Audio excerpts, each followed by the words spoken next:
Welcome back to the channel. Today we're going to be looking at the weekly market analysis using the Fibonacci retracement tool. Now, this Fibonacci retracement tool is a simple but yet powerful tool for trend traders. That is going with the trend. First of all, let's dive into the calendar that we have for this week. And if you look at the calendar right from Monday, you can see there's nothing for today.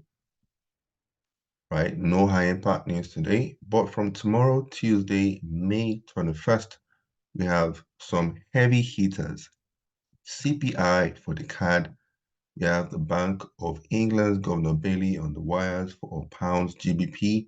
We have the cash rate statement for Kiwi NZD.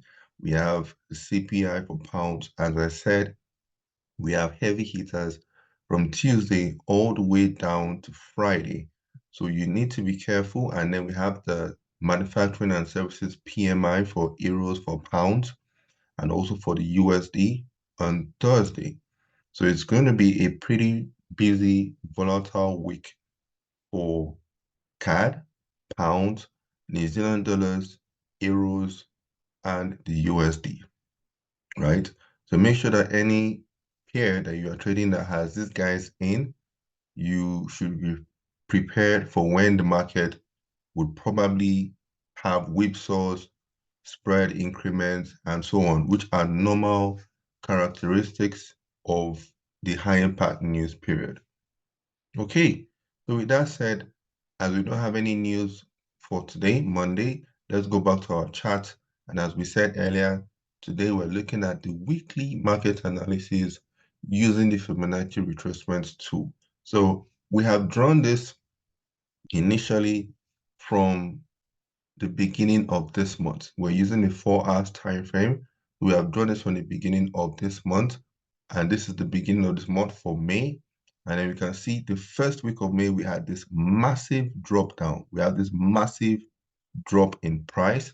But this is the USD index, the DXY. Now, naturally, as we had this massive drop, you would expect just a pullback and then a continuation. And that was what we got exactly. So from these highs over here, I'll put H over here for highs and this point here for the lows. We drew the Fibonacci from the highs to the lows, and you can see the levels here. Normally, you would also have 23.6 added to the mix, but we prefer 38.2, 50, and of course, 61.8 level, right? And of course, the best levels for me are 50 and 61.8. Now, after this massive drop, look at what we had. We had this pullback all the way to where? All the way to 61.8. It was a good one for shorts. It was a good one for the sellers who took advantage of the pullback of this massive drop. And then what happened? Price went back all the way to where? To the lows again. And this was last week's data. But last week we got back to the lows and even broke out and got to this point here. Now you can see price also pulled back to the lows here. But we're not going to use this area because it's not a significant Fibonacci retracement level. I repeat, it's not a significant Fibonacci retracement level. Remember, we're looking for 38.2, 50, or 61.8. Now, the good thing about this tool is that you are using it. I'm just showing you this as a standalone. But by the time you decide to add support and resistance to the mix, then you clearly see that you have some confluence. Like over here, if we draw our level here, you'll notice that we have confluence with support and resistance. Here we had support, support, support, resistance, resistance, support, resistance, and then it acted as resistance. So this was a good area to jump in and then take it back down. Now we're using this Fibonacci to show you that there are so many ways to look at the market, and this is clearly one of them. So for this week, for this new week, for this DXY, what I would simply do is to adjust. What I would do will be to adjust this Fibonacci and bring this down. Oh, sorry, I need to drag this back up and bring this down in this manner. And then the areas that we'll be looking out for, that is assuming it can get there, will probably be this area here or this area here. Why are we marking those areas? Because if you look to your left, you can see some resistance, some support. Look to your left, you can see some areas of interest here and also some resistance again. Or you look to your left over here, where we pointed this as a resistance. Look to your left, you can see some areas here. So either it gets to this area here or this area here, and then this first one tallies with the 50 Fibonacci retracement level. So if we have a pullback to this area here, this would be good for sell to take it back down. So that means that as a Fibonacci retracement trader, as we said, it is retracement for you to trade with trend. That means that if you're looking forward to selling this DXY, this is the area over here. Remember, area of interest, reaction, and then the trigger. But then if you're looking forward to taking it as a counter trend trader, you can start looking for possible areas to buy over here to take it up, or maybe a pullback to the lows over here to buy and then to take it up again. Now we have taken our time to talk about the DXY from the 4 hours perspective. As we always say, the USD DXY, USD index DXY is key to the directional bias for all the other instruments like Euro USD. So now we're going to look at Euro USD using that same concept. And this is what we had earlier, where it pulled back to here, 50, pull back here, 50, and then pushed higher. You look to your left again, you can see some areas of interest here, right? So let's adjust this and then push this higher and see what we're looking at and what we're working with. So this is what we're working with over here for the fiber, for the Euro USD.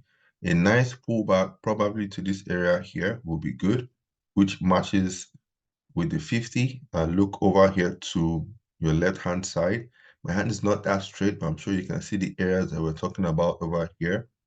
So a pullback to this area will be ideal, 50 or even 38.2 over here. You can see some areas over here of interest. So a pullback to this area or this area will be good for longs, for the trend traders on the fiber, the Euro USD.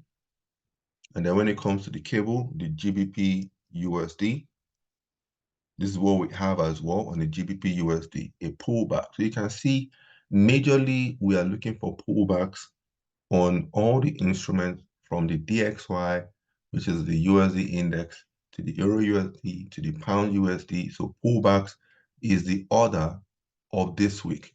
And mind you, this month of May is gradually coming to an end.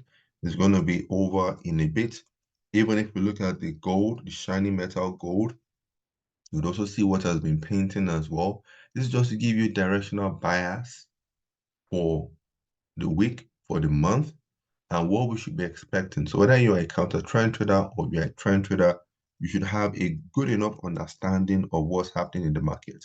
Now, the other good thing now is that you don't need too many things on your chart. You don't need to have too many tools, too many indicators, too many lines on your chart.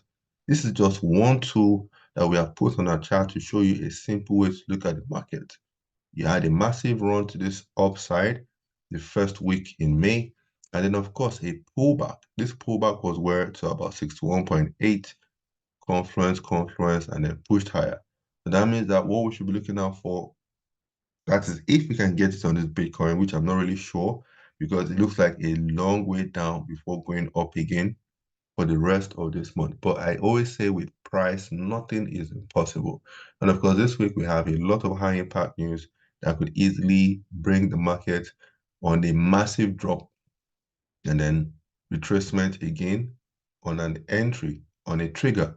Area of interest, reaction, the area of interest, and then your trigger. These three things are your key for looking at the market. Directional bias, whether you're a trend trader or a counter trend trader. Now we're going to be rounding up now. Watch the video. If you have any questions, feel free to use the comment section below. If you are new to the channel, hit the subscribe button, turn on the notification bell. And yes, don't forget to give the video a thumbs up as well. Thank you guys. Make sure to trade safely, protect your account accordingly, using stop loss and using the proper volume lot size based on your account balance. Thank you guys, and goodbye for now. Cheers.